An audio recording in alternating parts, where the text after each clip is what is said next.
दोस्तों, मृत्यु क्या है? इसका उत्तर कई दृष्टिकोण से दिया जा सकता है, लेकिन दोस्तों, क्या कभी किसी ने मृत्यु को देखा है या मृत्यु को साक्षात अनुभव किया है? इसका सकारात्मक उत्तर दुनिया में कुछ बिरले लोगों के पास ही होगा। इस संबंध में भारतीय तत्वदर्शी योगियों ने सार स्वरूप ज्ञान के जिन तथ्यों को रखा है फ्रेंड्स, संसार उसके लिए उनका हमेशा ऋणी रहेगा। हेलो फ्रेंड्स, स्वागत करते हैं आप सभी का अपने चैनल ज्ञान मंथन पर। और दोस्तों, आज के अपने इस वीडियो में हम आपको योगियों और विद्वानों द्वारा बताए गए ज्ञान के आधार पर बतलाएंगे आपको कि क्या है मृत्यु। तो चलिए दोस्तों, बिना कोई देरी किए शुरू करते हैं इस वीडियो को और देते हैं आपको जानकारी मृत्यु के बारे में। फ्रेंड्स, उनके अनुसार मृत्यु से कुछ समय पहले मनुष्य को बड़ी बेचैनी, पीड़ा और छटपटाहट होती है, क्योंकि शरीर की सारी नाड़ियों में से प्राण खींचकर एक जगह एकत्रित होता है, लेकिन पुराने अभ्यास के कारण वो फिर से नाड़ियों में खिसक जाता है, जिससे एक प्रकार का आघात लगता है। यही कष्ट का कारण होता है। ऐसा एक से अधिक बार हो सकता है और ये कितनी बार होगा यह निर्भर करता है कि जीवात्मा किस कदर सांसारिक मोह वासना से घिरा हुआ था। फ्रेंड्स, अगर मौत किसी रोग, आघात या किसी अन्य कारण से हो रही हो तो उससे भी पीड़ा होती है। मरने से पहले मनुष्य कष्ट तो पाता ही है, भले ही वो इसको अपनी जिह्वा से प्रकट ना कर सके,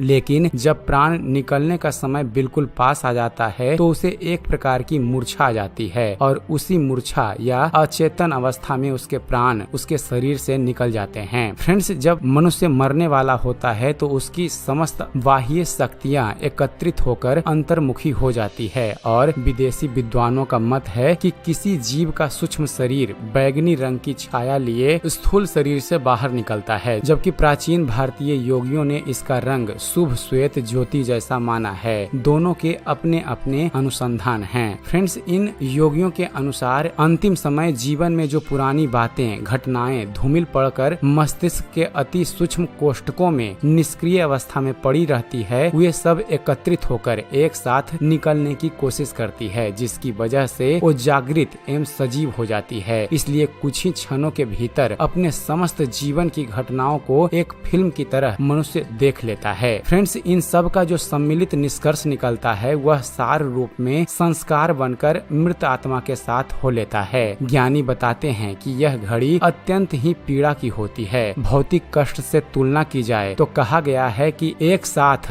1000 बिच्छुओं के दंश जैसा कष्ट होता है जब मनुष्य के शरीर से प्राण निकलता है। फ्रेंड्स, बस यूं समझ लीजिए कि जैसे कोई मनुष्य भूल से अपने छोटे से पुत्र पर गोली चला दे और उसका पुत्र मृत्यु शैया पर पड़ा तड़प रहा हो, तो उस दृश्य को देखकर एक सहृदय पिता के हृदय में अपनी भूल के कारण अपने प्राण प्रिय पुत्र के लिए ऐसी भयंकर दुर्घटना हो जाने पर जो दारुण कष्ट और व्यथा पैदा होती है, ठीक वैसी ही पीड़ा उस समय उस जीव का प्राण अनुभव करता है, क्योंकि तब उसे ये जीवन अत्यंत बहुमूल्य लगने लगता है और वो जानता है कि इस बहुमूल्य जीवन का उसने वैसा सदुपयोग नहीं किया जैसा उसे करना चाहिए था। फ्रेंड्स, ज्ञानी जन और मुनियों के मुताबिक मृत्यु के समय उपस्थित होने पर प्राणियों की शारीरिक चेतनाएं जो शून्य हो जाती है, पर मानसिक वेदना ममांतक होती है। मृत्यु से ठीक पहले तक शरीर अपना कष्ट सह चुका होता है। रोग आदि की शारीरिक पीड़ा तो कुछ क्षण पूर्व ही समाप्त हो जाती है, जबकि इंद्रियां अपनी शक्तियों के साथ अंतर्मुखी होने लगती है, बंद हो जाती है। उस समय बीमारी या किसी आघात से शरीर और जीव के बंधन टूटने प्रारंभ हो जाते हैं। शरीर के उधर्व भाग में बने मार्गों जैसे मुख, कान, आँख, नाक से अक्सर प्राण निकलता है। दुष्ट प्रकृति के लोगों का प्राण शरीर के अधोभाग में स्थित मार्गों अर्थात मल मूत्र मार्ग से निकलता देखा जाता है। योगी जन ब्रह्मरंध्र से अपने प्राण त्यागते हैं। शरीर से निकलने के बाद जीव एक विचित्र अवस्था में पड़ जाता है। घनघोर परिश्रम से थका हुआ व्यक्ति जिस प्रकार से एक कोमल और आरामदायक बिछौना पाते ही गहरी नींद में सो जाता है, उसी प्रकार से मृत आत्मा को जीवन भर का सारा श्रम उतारने के लिए एक निद्रा की आवश्यकता होती है। इस नींद से जीव को बड़ी शांति मिलती है और आगे के जीवन के लिए वह शक्ति प्राप्त कर लेता है। लेकिन मरते ही नींद नहीं आती, बल्कि उसमें कुछ देर लगती है। साधारण तौर पर 1 महीना लग सकता है। उसका कारण यह है कि मरने के बाद कुछ समय तक पिछले जीवन की इच्छाएं और वासनाएं प्रौढ़ रहती है और वो धीरे धीरे ही निर्बल पड़ती है। फ्रेंड्स, भौतिक जीवन में देखा जाए तो वैसे भी कड़ी मेहनत करके आने पर हमारे शरीर का रक्त संचार बहुत तीव्र होता है और पलंग मिल जाने पर भी हम उतने समय तक जागते रहते हैं जब तक कि फिर से रक्त की गति धीमी या सामान्य न हो जाए। मृत आत्मा भौतिक शरीर से अलग होने पर सूक्ष्म शरीर में प्रस्फुटित होती है। यह सूक्ष्म शरीर स्थूल शरीर के बनावट के जैसा ही होता है। मृतक को इस बात का आश्चर्य लगता है कि उसका शरीर कितना हल्का हो चुका है। वह हवा में पक्षियों की तरह उड़ सकता है और इच्छा मात्र से जहाँ चाहे आ जा सकता है। फ्रेंड्स, अपने स्थूल शरीर के आसपास अपने परिसर और प्रियजनों को रोता बिलखता देखकर वह उनसे कुछ कहना चाहता है या अपने पुराने शरीर में लौटना चाहता है, लेकिन उससे यह सब हो नहीं पाता। पश्चिमी जगत में मृत आत्माओं से संपर्क करने वाली कुछ तथाकथित गुप्त संस्थाएं हैं। मृत आत्माओं से संपर्क करने के इनके अपने तरीके और माध्यम हैं। ऐसी ही एक संस्था के एक अनुभव के अनुसार एक प्रेतात्मा ने बताया कि मैंने मरने के बाद बड़ी विचित्र स्थिति में अपने को पाया। अपने परिवार और मित्रों में मोह होने के कारण मैं अपने स्थूल शरीर में आना चाहता था, लेकिन मैं लाचार था। मैं सबको देखता था लेकिन मुझे कोई नहीं देख पा रहा था। मैं सबको सुन भी रहा था। मैं जो बड़े जोर जोर से बोल रहा था उसे कोई सुन ही नहीं पा रहा था। इन सब बातों से मुझे बहुत कष्ट हो रहा था, लेकिन अपने नए जीवन और शरीर को लेकर कुछ खुशी भी हो रही थी। मैं कितना हल्का हो चुका हूँ और कितनी तेजी से चारों तरफ उड़ सकता हूँ। जब मैं जिंदा था तो मौत से बहुत डरता था, लेकिन अब मुझे डर जैसी कोई चीज समझ नहीं आ रही थी। सूक्ष्म शरीर में होने के कारण पुराने शरीर से कोई विशेष ममता भी नहीं रही, क्योंकि नया शरीर पुराने शरीर की तुलना में हर लिहाज से अच्छा था। मैं अपना अस्तित्व वैसा ही अनुभव कर रहा था जैसा कि मैं जीवित दशा में था। कई बार मैंने अपने हाथ पैर को हिलाया डुलाया और अपने अंग प्रत्यंग को देखकर मुझे ऐसा नहीं लगा कि मैं मर चुका हूँ। तब मुझे लगा कि मृत्यु से डरने जैसी कोई बात है ही नहीं। वह तो शरीर परिवर्तन की एक असाधारण लेकिन सुखद प्रक्रिया है। लेकिन सभी इतने किस्मत वाले नहीं होते जिन्होंने अपनी जिंदगी में दूसरों अर्थात विशेष रूप से गरीबों और असहायों के साथ बुरा किया है। वो बुरा पाएंगे। मृत्यु उनके लिए एक अभिशाप की तरह होती है जो उसी समय तय करती है कि अगला प्रवेश उनका कहाँ होने वाला है। जब तक मृत शरीर की अंत्योष्टि क्रिया होती है तब तक जीव बार बार उसके आसपास मंडराता रहता है। जला देने पर वह उसी समय उससे निराश होकर मन को दूसरी ओर लौटा लेता है। अधिक अज्ञान और माया मोह के बंधन में अधिक दृढ़ता से बंधे हुए मृतक अक्सर शमशानों में बहुत दिनों तक चक्कर काटते रहते हैं। शरीर की ममता बार बार उधर खींचती है और वे अपने को संभालने में असमर्थ होने के कारण उसी के आसपास रुदन करते हैं। कई ऐसे होते हैं जो शरीर की अपेक्षा प्रियजनों से अधिक मोह करते हैं। वे मरघटों की बजाय प्रिय व्यक्तियों के निकट रहने का प्रयत्न करते हैं। वृद्ध व्यक्तियों की कामनाएं स्वभावतः ढीली पड़ जाती है, इसलिए मृत्यु के बाद वे बहुत जल्दी निद्राग्रस्त हो जाते हैं। लेकिन वे युवा जिनकी कामनाएं प्रबल होती है बहुत समय तक विलाप करते फिरते हैं। उनमें भी खास तौर पर वे लोग जो अकाल मृत्यु, अपघात या आत्महत्या से मरे होते हैं। अचानक और उग्र वेदना के साथ मृत्यु कुछ स्थूल कुछ सूक्ष्म सी रहती है। ऐसी आत्माएं प्रेत रूप में प्रत्यक्ष सी दिखाई देती है और अदृश्य भी हो जाती है। साधारण मृत्यु से मरे हुए के लिए यह नहीं है कि वो तुरंत प्रकट हो जाएं। उन्हें उसके लिए बड़ा प्रयत्न करना पड़ता है और विशेष प्रकार का तप करना पड़ता है। लेकिन अपघात से मरे हुए जीव सत्ताधारी प्रेत के रूप में विद्वान हो सकते हैं और उनकी विषम मानसिक परिस्थिति उन्हें नींद भी नहीं आने देती। वे बदला लेने की इच्छा से या इंद्रिय कामनाओं को तृप्त करने के लिए किसी पुराने वृक्ष, गुफा, खंडहर या जलाशय के आसपास पड़े रहते हैं और जब अवसर देखते हैं अपने अस्तित्व को प्रकट करने या बदला लेने की इच्छा से प्रकट हो जाते हैं। इन्हीं प्रेतों को कई तांत्रिक सब साधना करके या शमशान जाकर अपने बस में कर लेते हैं और उनसे एक दास की तरह काम लेते हैं। इस प्रकार से बांधे हुए प्रेत उन तांत्रिकों से प्रसन्न नहीं रहते, बल्कि मन ही मन उन पर बड़ा क्रोध करते हैं और यदि मौका मिल जाए तो वे उन्हें मार भी डालते हैं। बंधन सभी को बुरा लगता है। प्रेत लोग छूटने में असमर्थ होने के कारण अपने मालिक का कहना मानते हैं, लेकिन इससे उन्हें बहुत दुख होता है। अवध प्रेत प्रायः एक ही स्थान पर रहते हैं और बिना कारण जल्दी जल्दी स्थान परिवर्तन नहीं करते। साधारण कामनाओं वाले, प्रबुद्ध चित्त और धार्मिक प्रवृत्ति वाले लोग मृत्यु के बाद जब उनकी अंत्येष्टि क्रिया हो जाती है तो फिर पुराने संबंधियों से रिश्ता तोड़ लेते हैं और मन को समझाकर उदासीनता धारण करते हैं। उदासीनता आते ही उन्हें निद्रा आ जाती है और फिर आराम करके नई शक्ति प्राप्त करने के लिए वो निद्राग्रस्त हो जाते हैं। ये निद्रा अत्यंत रहस्यमयी होती है। यह कितने समय तक होती है इसका कोई निश्चित नियम नहीं, लेकिन हाँ, जीव की चेतना का विस्तार इसमें महत्वपूर्ण भूमिका निभाता है। एक मान्यता के अनुसार फ्रेंड्स 3 वर्ष की निद्रा सामान्यता होती है, जिसमें प्रारंभ से 1 वर्ष तक बड़ी गहरी निद्रा होती है। दूसरे वर्ष उसकी निद्रा तंद्रा में बदलती है। इस तंद्रा के भंग होने पर जीव नवीन जन्म धारण करने की खोज में लग जाता है। यहाँ एक बात महत्वपूर्ण है कि जीव स्वयं अपने गर्भ का चुनाव करके इसके लिए उसकी चेतना में अपेक्षित विस्तार जरूरी है, अन्यथा वह ब्रह्मांडीय नियमों में बंधा हुआ अपने कर्मों के अनुसार जन्म ग्रहण करता है। इसलिए फ्रेंड्स, बड़े बुजुर्ग कह के गए हैं कि हमेशा अच्छे कर्म करो, क्योंकि कल को जब कोई तुम्हारे साथ नहीं होगा तब तुम्हारे कर्म ही तुम्हारा साथ देंगे। वो कहते हैं ना